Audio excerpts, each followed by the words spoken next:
Huwag puro prito, lagyan din natin siya ng barbecue sauce. Budget-friendly na, madali pang lutuin, at tiyak na magugustuhan nyo. Ito lang mga kailangan na sangkap.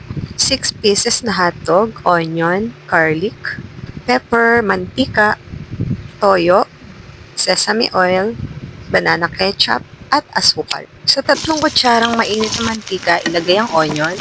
Half cook lang, set aside. Ilagay ang hotdog sa pinagprituhan ng onion.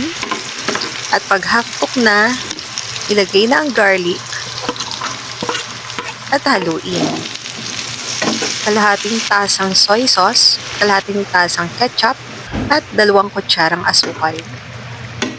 Ilagay ang paminta, 1 kutsarang sesame oil, patayin ang apoy at haluin. Bago iserve ay ilagay mo lang ang onion bilang topping. At ito na ang masarap at matipid na ulam for today. The best kainin sa mainit na kanin.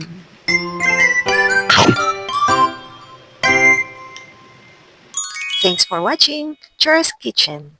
Please subscribe our channel.